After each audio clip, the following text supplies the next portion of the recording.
KPM.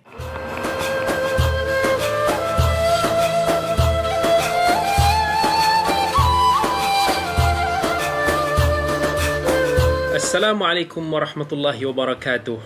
Kembali lagi kita dalam slot motivasi pagi bersama dengan Dr. Kamilin Jamilin, yang mana pada pagi ini insya-Allah kita akan membicarakan tentang satu topik yang selalu menjadi buah fikiran ataupun selalu dirasakan sensitif oleh anak-anak. Ramai anak-anak kita ni sometimes dia selalu tertanya-tanya. Dia kata, ayah aku ni kuat sangat kerja, bila dia nak bersama dengan kita? Kita selalu kan, even kita dulu kecil-kecil pun sometimes kita akan terfikir dan terasa macam tu. Okey, pertama sekali adik-adik, sahabat-sahabat semua yang dirahmati oleh Allah, kalau ayah kita ni memang kita tahu dia seorang ayah yang bertanggungjawab, ayah yang baik, insya-Allah kalaulah dia sangat-sangat sibuk sekalipun, tetapi sebenarnya dia sangat sayang dan fikirkan tentang kita. Tetapi dunia hari ini adalah dunia yang sangat mencabar, dunia yang pekerjaannya dari segi cabaran dia dahsyat. Jadi kadang-kadang bila dalam kita proses mencari nafkah, kita perlu meluangkan masa yang lebih dengan dunia kerja kita. Sebab itu tuntutan kerja, dan nak bekerja ni ada pelbagai jenis. Ada kerja yang okey, yang boleh buatkan mak ayah kita duduk dekat rumah. Ada juga kalau jenis-jenis kerja yang dia akan duduk di office daripada pagi sampai malam. Ada juga kerja yang tak menentu, sekejap duduk rumah, sekejap dekat luar, sekejap kena fly. Orang jadi pilot, berhari-hari kena terbang keluar. Kalau mak ayah kita doktor, lagilah sekejap ada on call, kena pergi hospital daripada pagi sampai petang, malam kena pergi lagi. Ada mak ayah yang mana dia kerja office hour, pegawai kerajaan umpamanya, bolehlah dia pergi kerja pagi, dia balik petang, begitu. Ada orang businessman, bila businessman ni pun tak menentu juga. Ada masa dia boleh duduk rumah lama, ada masa dia kena pergi jumpa dengan klien, ada masa dia kena pergi cari projek. Jadi kerja ni ada macam-macam rupa. Jadi kita kena faham, mak ayah kita nak cari rezeki, nak cari nafkah untuk kebaikan kita. InsyaAllah dengan rezeki yang diperolehi, mak dan ayah kita nak berikan kita yang terbaik, nak berikan kita keselesaan di rumah, nak cuba tunaikan permintaan dan hajat kita, nak cuba berikan kita masa depan yang lebih baik. Sebab tu kita kena faham, kesibukan mak dan ayah kita adalah untuk kebaikan kita juga. Jangan kita, mak, ayah, ataupun kita cakap kenapa lah tak sayang saya ke, asyik-asyik duduk luar je, asyik-asyik ni. Kita kena bersangka baiklah dengan mak ayah kita. Dan bila ayah kita balik, kita tenangkan dia, kita salam dia. Sebab ayah ni sepenat-penat macam mana pun dia bekerja, bila dia balik, dia tengok anak dia datang, salam, cium tangan, peluk dia, senyum, bersembang dengan dia, hati dia akan sejuk. Automatically kerja-kerja dia semua tu seolah-olah macam tekanan tu semua pergi, sebab dapat tengok buah hati permata kita. So Ustaz nak pesan pada anak-anak dekat luar sana, jangan lupa bila mak ayah kita balik, kita salam, cium tangan, peluk mereka.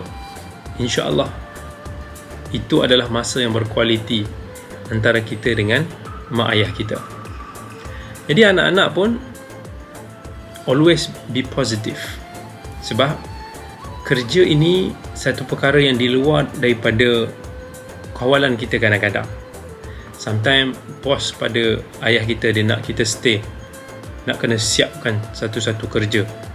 Jangan kita ni bila anggap ayah kita balik lambat, tak pulang, tiba-tiba kita kata, oh dia tak sayang kita, dia abaikan kita. Itu bukan pendekatan yang baik pada anak-anak. Jadi anak-anak semua ingat, keluarga ini perlu kena ada satu imbal balas. Kita, macam mana kita dengan ayah kita, kita juga begitu dengan anak-anak kita. Kita kena selalu faham. Kita kena faham setiap peranan antara masing-masing. Bayangkanlah, sometimes ayah kita ni kerja penat-penat. So, dia pun bila balik rumah, dia dah luangkan masa dengan kita. Ada kala ayah kita ni juga manusia. Dia juga nak pergi bermain seketika dekat luar dengan kawan-kawan. Ada time dia mungkin nak berjumpa dengan kawan-kawannya, ataupun nak buat apa-apa sesuatu yang diteringin. Kita kena faham dan kita kena berikan peluang itu kepada mereka. Tapi kita kena ingat, apa sekalipun, sayangi ayah kita, fahami ayah kita. Sebab kesibukan mereka dalam mencari nafkah itu adalah untuk kebaikan kita. Baik, jangan ke mana-mana, kita jumpa lagi selepas ini. Didik TV KPM.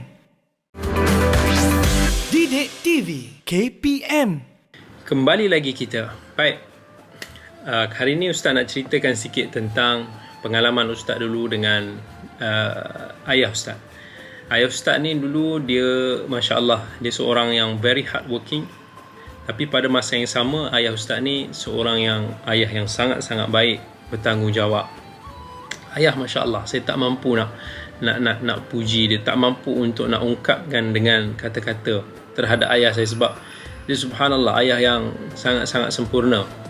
Ya, masa saya kecil-kecil dulu, memang dia garang sikit lah, sebab dia nakkan anak-anak dia jadi insan yang berguna. Tapi dulu kecil-kecil mungkin kita tak faham. Tapi bila dah besar ni, kita boleh faham, kita tahu apa yang dilakukan. Sebab kita pun hari ni jadi ayah. So bila kita jadi ayah, kita juga nampak apa yang pernah ayah kita lakukan dulu.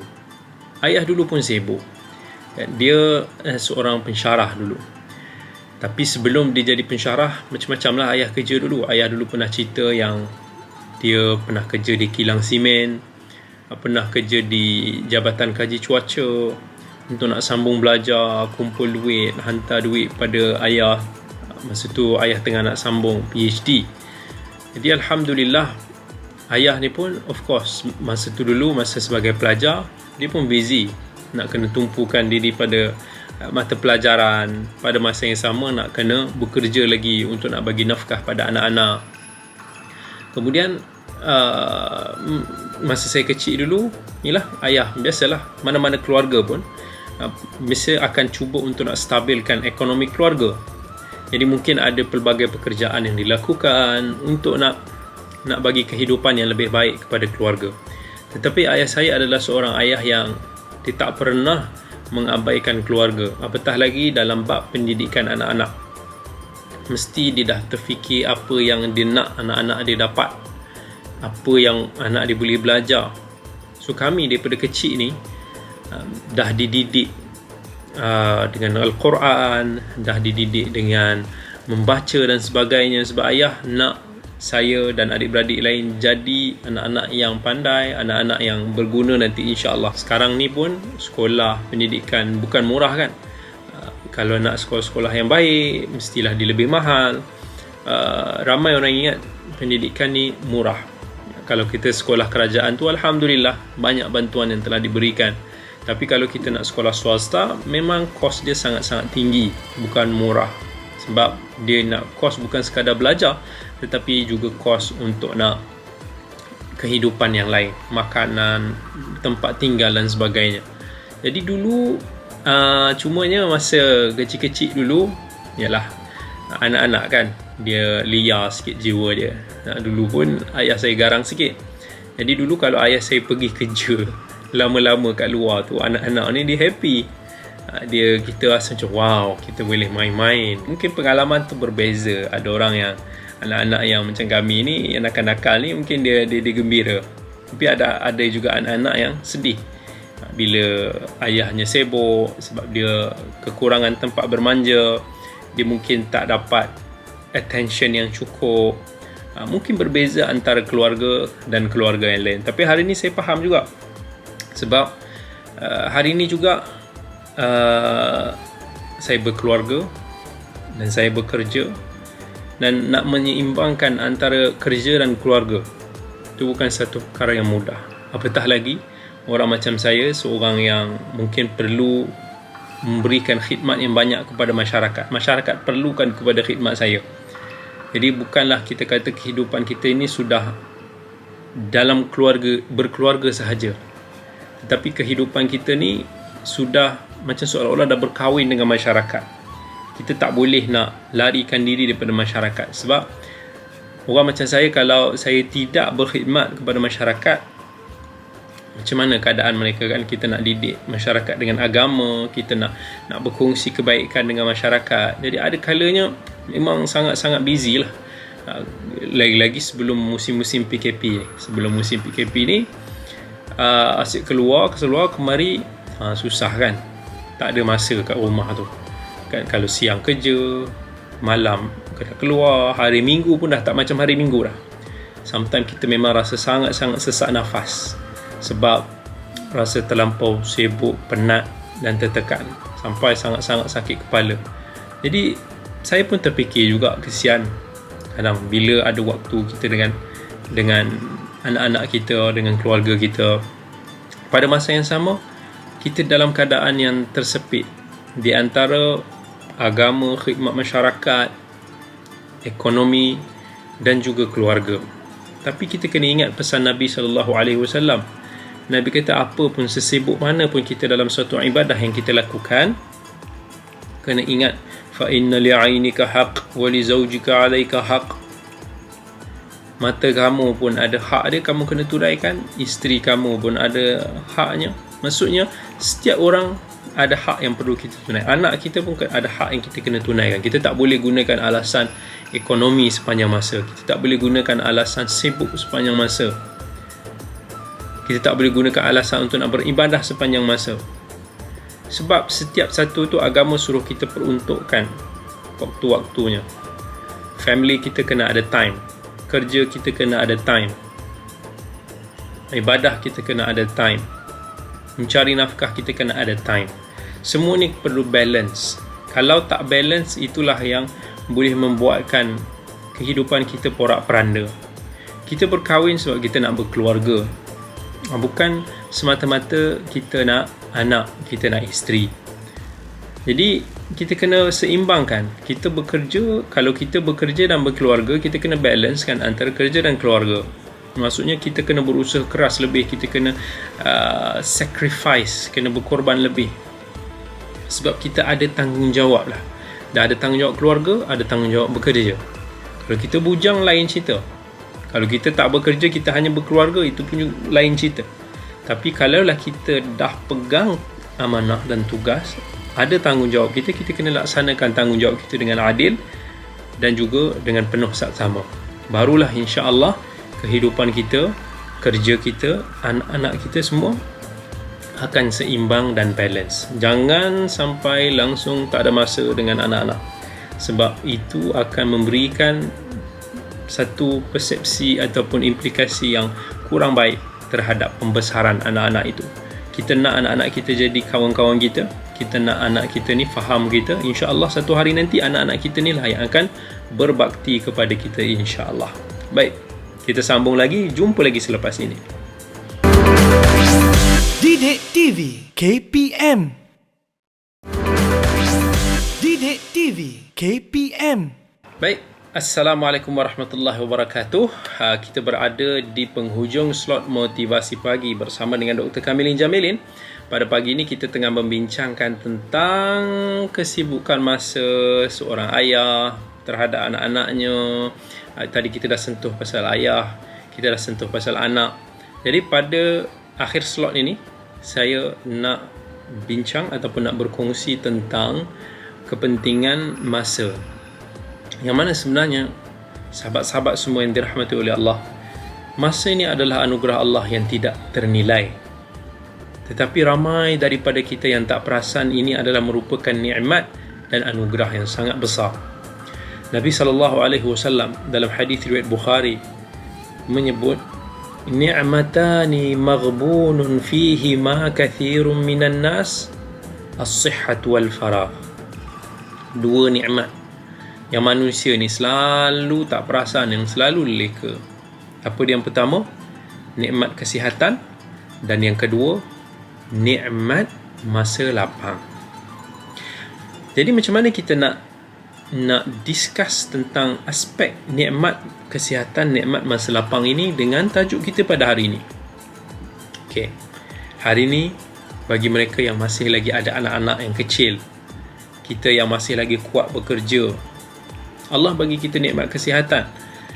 Sebab tu kita masih lagi boleh bekerja, kita masih boleh bergerak ke sana kemari, boleh berfikir dengan waras. Allah juga banyak kurniakan kepada kita nikmat masa lapang, tetapi kita tak hargai. Bila kita tak appreciate nikmat masa lapang ini, kita akan gunakan di dalam perkara-perkara yang tidak berfaedah ataupun kurang utama. Dan itu yang selalu banyak daripada manusia yang tak tahu macam mana nak seimbangkan pengurusan masanya. Ramai daripada kita kalau tanya, sibuk, gunakan alasan sibuk. Nak sampaikan ingatan pada sahabat kita pun kita kata sibuk.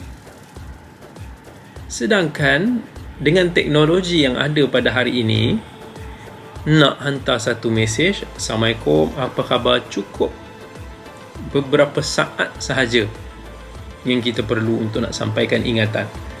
Jadi tak relevan kalau kita nak kata kita tak ada masa, kita terlalu sibuk sampai kita tak boleh buat benda-benda yang sepatutnya. Kita banyak habiskan masa kita dalam perkara-perkara yang tidak berfaedah. Begitu juga dengan ibu dan ayah di luar sana. Kita bekerja keras, dahlah anak-anak kita mungkin kurang mendapat perhatian daripada kita. Kita pun gunakan alasan mencari rezeki. Tapi pada masa yang sama, rezeki yang kita ada ni, kalau boleh kita kongsikanlah juga dengan keluarga dan anak-anak. Jangan hanya untuk diri kita sendiri. Sebab ada orang, bila dia dapat gaji dia akan berjolisakan. Dia akan habis untuk modify kereta dia, hobi-hobi mahal-mahal. Dia lupa untuk nak berkongsi dengan anak dia yang selalu menanti dia di rumah. Dia lupa untuk nak berkongsi dengan isteri yang selalu membantu urusan rumah tangga dan mempermudahkan kehidupan kita. Itu nikmat masa lapang. Masa lapang ni sementara kita ada ni, gunakanlah, spend time jugalah. Selain daripada urusan-urusan kehidupan kita dah luar, pada anak-anak kita. Satu hari nanti kita akan rindu. Sekarang ni anak-anak kita ni kecil-kecil, comel-comel. Sekejap je nanti kita akan rasa, wah, anak kita dah besar. Saya pun sendiri kan, of course saya pun sibuk kan, tapi selalu terfikir kan, bila tengok anak saya yang kecil, yang bongsu tuan, Allahu Akbar, kita tengok tu cair hati kita. Kita suka tengok comel, telatar dia, keletah dia. Saya terbayang satu hari nanti bila anak-anak tu membesar, cepat je besar. Masa tu kita akan rindu dah. Oh, rindu zaman kita dulu boleh ganyang-ganyang ni, boleh peluk, cium dia, gomol-gomol dia semua ni. Kita akan rindu. Masa tu dia dah besar. Mungkin yang lelaki dah berjanggut. Dia dah malu dah kalau kita nak salam cium dia. Kecil-kecil dulu kita boleh tangkap dia, kita boleh main dia. Itu pun semua nikmat masa anugerah daripada Allah yang ramai daripada kita tak perasan. Ramai daripada kita tak cuba untuk nak manfaatkan waktu itu secara maksimum. Hargai peluang ini. Cuba kita bayangkan. Saya ni kadang-kadang dulu baca berita-berita kan, ibu bapa yang kehilangan anak-anak dia, subhanallah. Anak dia aksiden, anak dia itu, anak dia sakit, meninggal dan sebagainya. Sedih rasa. Sebab kadang-kadang kita terbayang, ya Allah, Macam manalah kalau itu ujian yang menimpa kita, berat.